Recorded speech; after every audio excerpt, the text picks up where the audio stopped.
I don't know whether it's in part, as women, we are sometimes a little hesitant to name ourselves in that way, to name ourselves as a community leader. I don't know if I am a community leader, but what I can tell you is that it matters to me a lot to walk my talk every day. It matters to me a lot to have consistency in how I approach my daily work and family life, and really sort of have all of that resonate through how I treat everybody in the world. And so, yeah, if that's leadership, then I guess that would be my answer. I'm not attempting to be falsely modest, but I see so many incredible women around me that it's an honor just to be considered a community leader, I think. I knew I wanted to be a social worker in high school, but it took me a really long time to challenge oppression and to feel confident enough to point out when something, didn't feel right.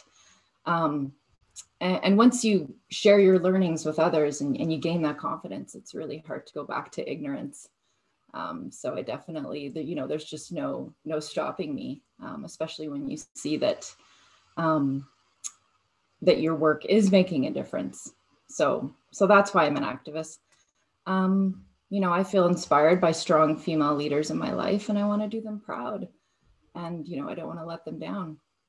Because I feel passionate about taking contribution to the community and people around me.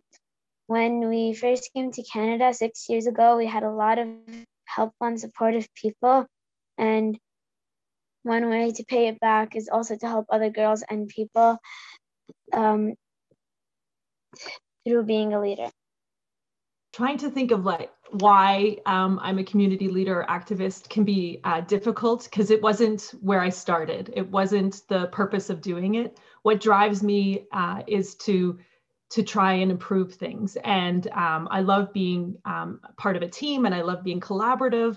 And, when you look back about how did I end up in this leadership role, which I feel so privileged to be a part of, it then becomes about the work, and then it becomes about opportunities that put yourself in front of you. And I think that learning to take your space as a leader becomes really about being driven from the work and being surrounded by amazing people who lift you up, and so that you can in return lift them up. And that is makes it the best. And I have to say, getting the opportunity to be an activist means that every day I am happy with the decisions I make and the work that I do. And that is so fulfilling.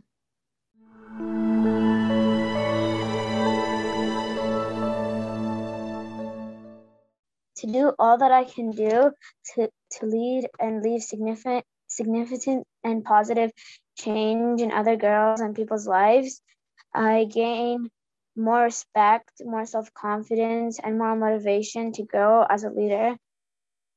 Being a leader means that I am in this privileged position, and to have people who trust me to do this role and to make these decisions. And not only is that like a privilege and it's an honor, it also comes with a lot of responsibility, because I don't want to take that for granted. And so getting to do this work and getting to do it every day, because I was an activist when I, for most of my life, I remember being an activist on different issues, but now I get to actually do this in a bigger role and in many measurements, a more important role. And that comes with this responsibility. And I think that is absolutely fantastic. And to be able to play a part in influencing change and improving things is so fulfilling. And then also looking around and seeing the next generation of leaders come up and remembering being where they are, and remembering that the gift that I was given from people to help me through my journey and being able to give that back to them is so awesome. And knowing that, this connection, especially during these times, this connection that we have with each other is so important and so fulfilling. It's very fulfilling, but it's not always easy. I think one of the biggest lessons I've had to learn is that we are the system, and that I've had to confront some of my own biases. And, you know, I've had to realize that some of the people that I've helped, you know, it's not that they owe me anything, you know, they don't have to be grateful, because, you know, we're doing this together, and, you know, we should be doing it together side by side. And I think that it's this paternalism that I've had to challenge. I've had to challenge myself against it. Has been one of the most fulfilling learning moments in my life, for sure. And I guess once you realize this, you realize ending poverty, ending racism and sexism is good for society. It's good for all of us. And I think that's what motivates me to keep doing it. And that's what it means for my life. My work has shaped my whole life, I would say. I started what I would consider the actual sort of career-focused part of my adult life when I was close to 30. And it was volunteer management that I was drawn to. I was drawn to working with volunteers because it struck me that there was nothing more powerful than working with people who were doing something from passion, from conviction, and were willing to do it for free. And so that, for me, has shaped everything about how I think about the world. I think that if we place our convictions and our passion at the center, other things follow. And I think that the world would be probably a much better place if everyone sort of attempted to live that way.